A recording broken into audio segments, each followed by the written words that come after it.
जी, आज काफ़ी लंबी मुलाकात हुई है पंजाब गवर्नर से। सुबह आप हरियाणा के गवर्नर से भी मिले थे।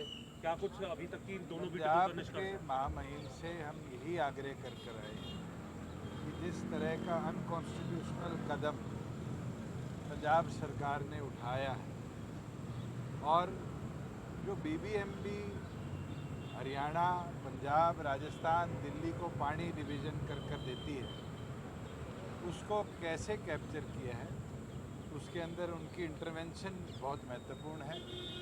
इंटरवेंशन के साथ साथ तुरंत प्रभाव से वो पंजाब के एडवोकेट जनरल को बुलाकर ये आदेश भी दे कि जो वाटर डिवीज़न है उसको प्रायोरिटी पर टेकअप किया जाए और जिस तरह के टेक्निकल कमेटी द्वारा पारित डिसीजन है उसको लागू किया जाए। और उसके साथ साथ पंजाब सरकार को केंद्र सरकार के जो सवाल SYL पर आए हुए उसके ऊपर भी एडवोकेट जनरल की तरफ से रिप्लाई जाए और सुप्रीम कोर्ट के फैसले को सतलुज यमुना लिंक को प्रदेश में वो लागू कर जो नहर को बूढ़ने का काम किया था उसको दोबारा कंस्ट्रक्ट करवाने का काम किया। सर, दोनों जो विषय हैं उन पर क्या उन्होंने आज अपनी तरफ से बात उनने पॉजिटिव रिस्पांस दिया है और मुझे पूर्ण विश्वास है कि केंद्र सरकार को भी वो उनने विश्वास हमें दिलाया है कि आज ही हमारी जो मेमोरेंडम है उसको भेजने का काम करेंगे और दूसरी ओर पर एडवोकेट जनरल को बुलाकर भी उनसे क्वेश्चन करेंगे। सर, इसके अलावा आज आपने हरियाणा के राज्यपाल से मुलाकात की है, पंजाब के राज्यपाल से मुलाकात की है, क्या केंद्रीय स्तर पर भी जनता पार्टी का प्रतिनिधि? बिल्कुल, केंद्र पावर और जल शक्ति मंत्री से भी हम समय अब मांगेंगे, क्योंकि मनोहर लाल खट्टर जी जब हरियाणा के मुख्यमंत्री थे तो शायद एक फैक्ट आपके संज्ञान में नहीं आया हुआ कि बतौर मुख्यमंत्री भाखड़ा नंगल डैम, क्योंकि पावर इसका सब्सिडरी ऑब्जेक्टिव है, पानी की स्टोरेज और एग्रीकल्चर के लिए पानी की सप्लाई प्राइमरी इसका मकसद था। स्वयं मुख्यमंत्री के तौर पर उनने 3 बार पत्र लिखा है कि पानी की सप्लाई को देखते हुए ये पावर मिनिस्ट्री से प्रोजेक्ट जल शक्ति मंत्रालय को ट्रांसफ़र कर दिया। तो हमने ऑल पार्टी मीटिंग में भी मुख्यमंत्री से यही मांग करी थी कि इसको फॉलो अप किया जाए। आज तक फॉलो अप नहीं हुआ, साफ दिखता है, ना प्रधानमंत्री जी से ना राष्ट्रपति से मुख्यमंत्री समय ले पाए हैं ऑल पार्टी डेलीगेशन के लिए। और जिस प्रकार से आज स्थिति उत्पन्न हुई है कि मुख्यमंत्री का पूरी तौर पर फेलियर रहा है कि वो बात करते रहे मगर बेनतीजा पिछले 17 दिन हरियाणा प्रदेश की जनता को पानी के लिए त्राही त्राही मरना पड़ा। सर, बीबीएमबी के अंदर अपने सदस्य होना एक विषय है। एक तो SYL का कहा, एक बीबीएमबी का। SYL का दोनों स्टेटों में हमेशा मुद्दा रहा है, बड़ा मुद्दा रहा है। बीबीएमबी का आज तक इस तरह का कभी मुद्दा नहीं रहा। दक्षक जी, 2023 के अंदर सतलुज यमुना लिंक पर प्रेसिडेंशियल रेफरेंस के बाद फाइनल नतीजा आ गया और उसके अंदर केंद्र सरकार को डायरेक्शन दी गई कि दोनों प्रदेशों की सरकारों को बुलाकर इसका निर्माण किया जाए। हम तो ये मांग करते हैं कि हरियाणा सरकार उस ऑर्डर को लेते हुए कंटेम्प्ट ऑफ कोर्ट में सुप्रीम कोर्ट जाए और केंद्र को डायरेक्ट करवाए कि एनी वेज एंड मीन्स के साथ सतलुज यमुना लिंक का निर्माण।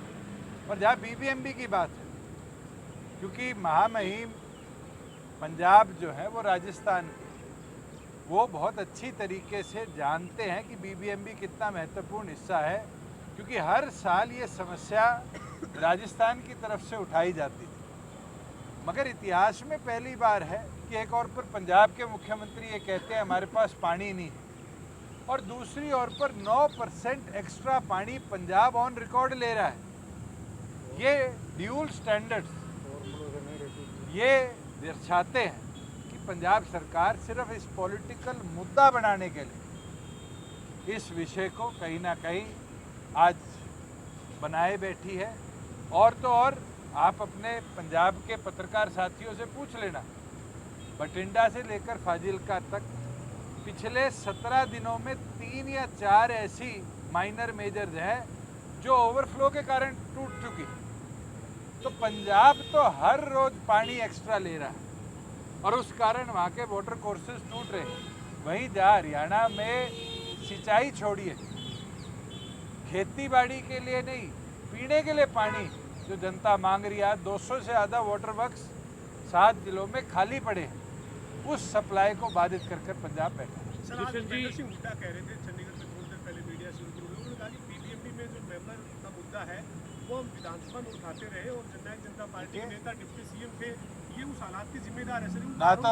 ना तो मेरे विधानसभा में होते भूपेंद्र हुड्डा ने, ये तो रिकॉर्ड की बात है कि टेक्निकल मेंबर का इशू उठाया हो, बल्कि आप भूपेंद्र हुड्डा जी से पूछ लीजिएगा कि जब ऑल पार्टी मीटिंग थी तो उनके दल ने नहीं, जननायक जनता पार्टी ने फैक्ट्स के साथ पूछा था कि सिर्फ एक विशेष व्यक्ति को लगाने के लिए 4 साल से मेंबर टेक्निकल क्यों खाली रखा गया।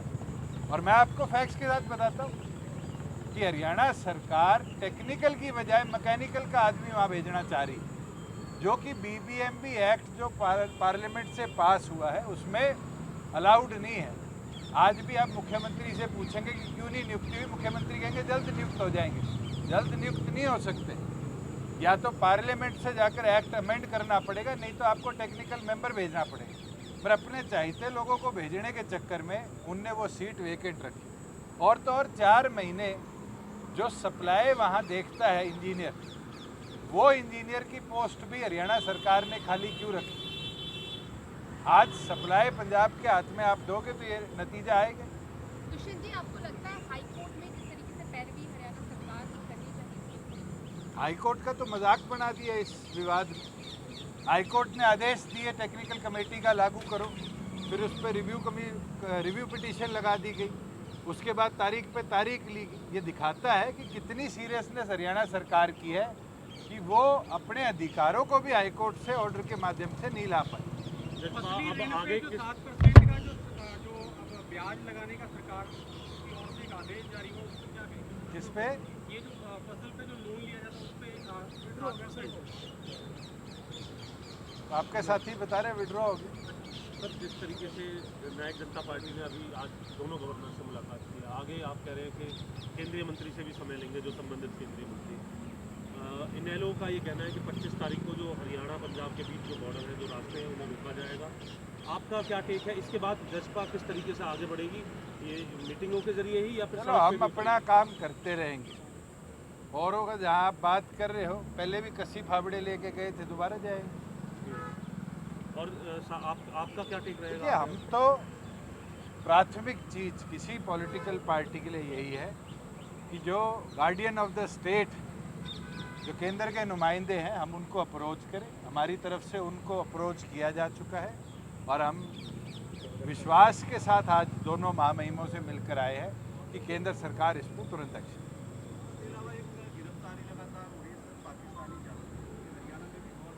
देखिए, जो लोग इस तरह के बॉर्डर सेंसिटिव एरियाज़ की इंफॉर्मेशन देते और स्नूपिंग करते पकड़े गए हैं, हमारी पार्टी का एक पक्ष है, उनके खिलाफ सख्त से सख्त कार्रवाई हो। जिनके खिलाफ तथ्य, मगर कोई बीजेपी के विरुद्ध लिख देता है और उसके ऊपर उसको अरेस्ट कर लिया जाता है, एनएसए लगा जाती है, इससे निंदनीय स्टेट भी आज के दिन डेमोक्रेसी की नहीं हो सकती। एक किस्सा तो फतेहाबाद के एक वकील या डॉक्टर का आया है, जहाँ पर उन्होंने मिमिक्री करी और उनको आज सलाखों के पीछे डाल दिया गया। अशोका यूनिवर्सिटी के प्रोफेसर का आया है, जिसके अंदर उसने 2 सवाल छोटे छोटे पूछे और आज उस पर देशद्रोह लगा दिया गया। तो इसका मतलब तो आपने मेरे से सवाल पूछ लिया और आज मैं सरकार का विरोध करूं, तो फिर तो मेरे पे भी एनएसए लगा दी। अगर भारतीय जनता पार्टी इस तरह के कदम उठा रही है तो सबसे पहले तो राहुल गांधी को डालना चाहिए एनएसए लगाकर जेल के अंदर। वो तो हर रोज ही सवाल पूछ रहे हैं। वो सवाल पूछने के लिए पार्लियामेंट सेशन की भी मांग कर रहे हैं कि होनी चाहिए। डेमोक्रेसी है, डेमोक्रेसी में जवाब मांगने का अधिकार सबके पास है और पार्लियामेंट से बढ़िया उचित माध्यम भी मेरे ख्याल से कोई। मैंने सुना।